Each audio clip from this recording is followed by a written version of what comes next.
So I have had a life-changing event early this year. And I'm sorry if I'm a little bit nervous, but my son took his life, and he is no longer here. But so obviously that's a life-changing event, and it's been very hard. He's my son.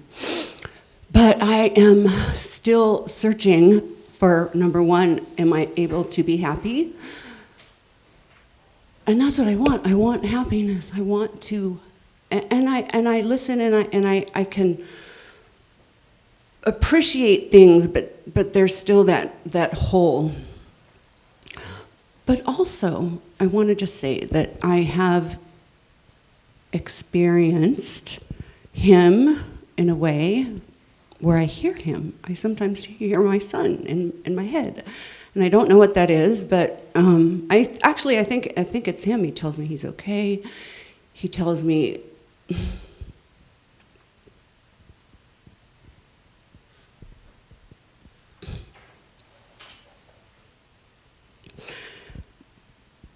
he's actually told me, to be in the now. Mom, you need to stay in the now. It's one of the reasons I think I'm here. That there's something about being present that means that he'll be here. He told me that. I heard that in my head. Maybe I'm crazy, I don't know.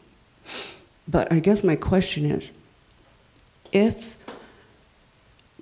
the body-mind dies, Trevor has died, but awareness does not. I've heard you say that. Awareness does not die. Is he experiencing, and I'm asking that on a personal level for, because that's how I think of my son. Is he still having an experience?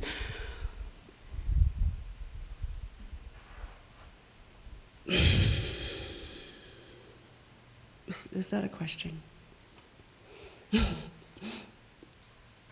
I know I need to accept, and but I just want to know. It's kind of what happens when the body-mind dies.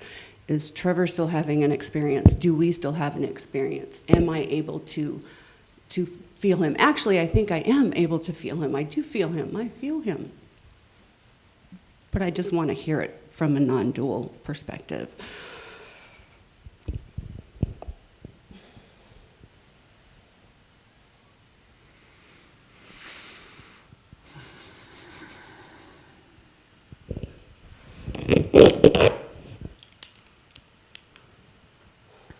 You cannot have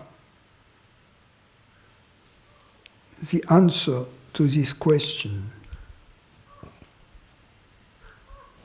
unless you get the answer to the question, who or what was or is my son?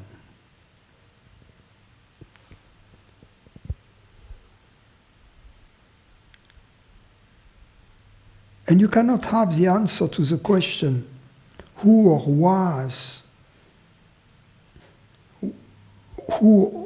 what was or is my son, unless you have the answer to the question, what am I? And then you discover that what you are and what your son is the same. Not similar, the very same awareness. So your son is with you as this awareness. It's very strange that when we see the body of a loved one who has passed away, we know that the one we loved is not this body. We know that somehow, whatever it was that we loved has left. Right? the question, where is it? It's only because we believe it was in the body that we say, okay, it has left the body, now it must have gone somewhere else. And we believed that it was in the body because we believe I am in the body. So am I, so is he. If I believe I am in the body, I, as awareness, I believe you are in the body, I believe my son is in the body, right? So then if I see the body without life, then I see, I imagine it has left somewhere, it is somewhere else. But it's predicated upon the belief that he is in the body and that I am in the body, you know. So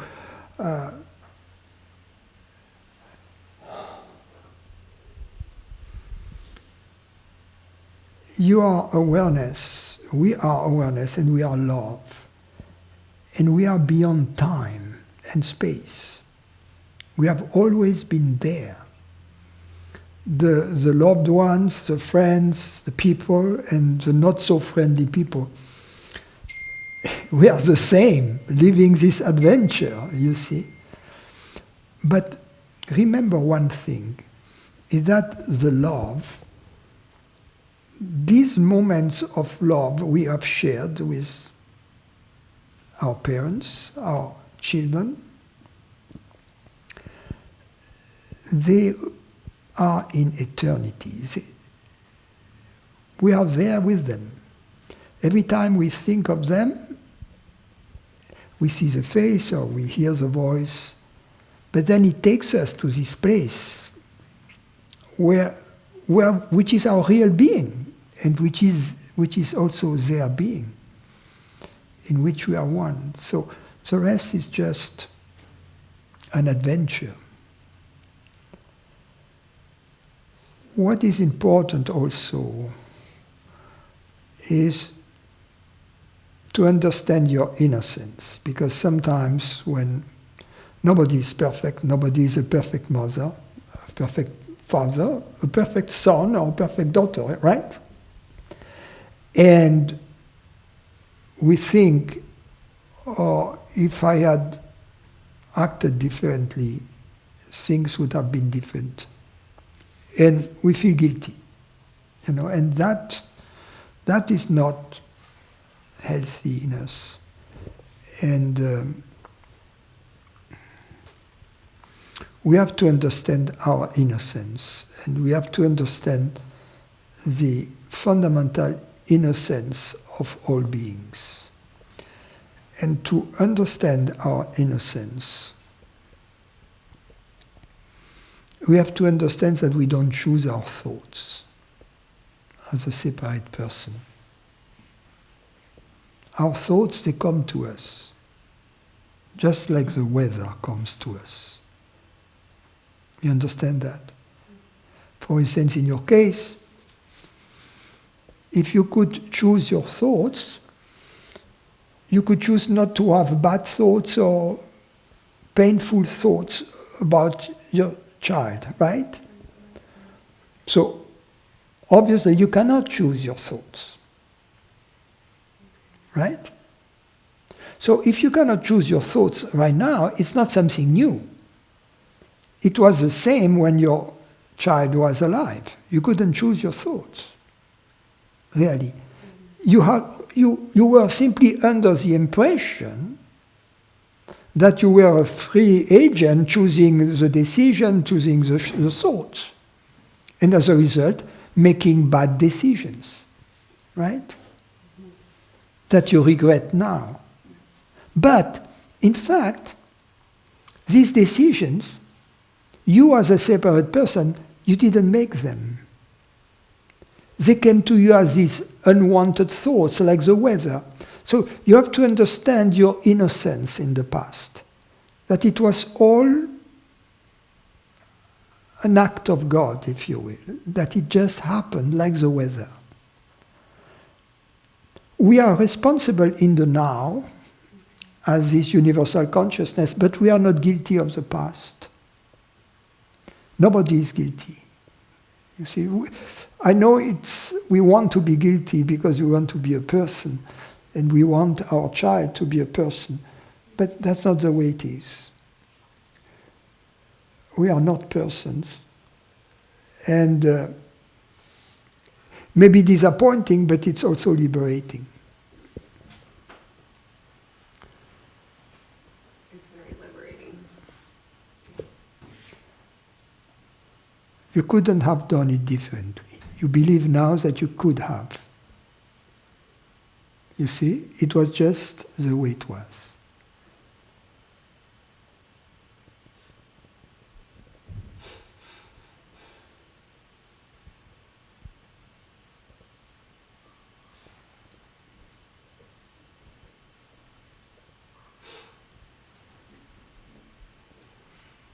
Nothing happens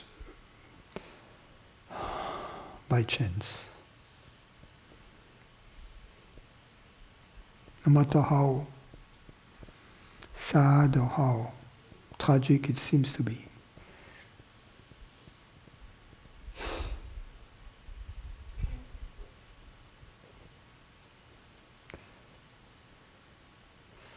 Someone asked my teacher once a question, well, what about the death of a 4-year-old child? How do you justify that in the grand scheme of things? And his answer was, how do you know that these 4 years in this world were not all the time he needed to go free?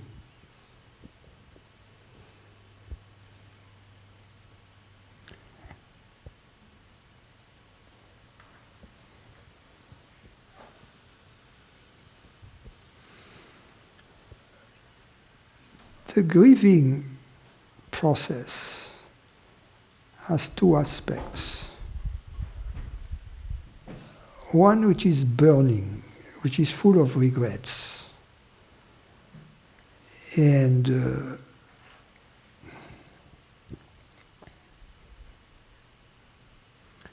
which is in a sense also a learning process, because we kind of revisit the past and what we should have done, what we could have done, etc.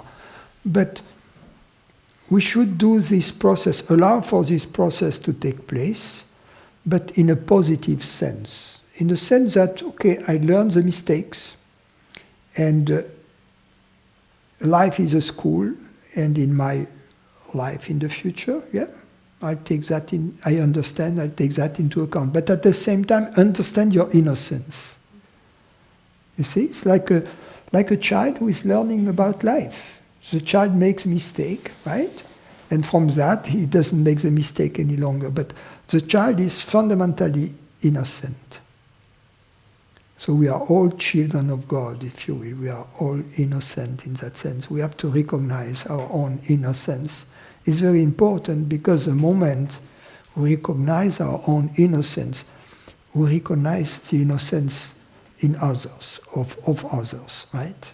And that's a prerequisite for love, for true communication. So that's important. And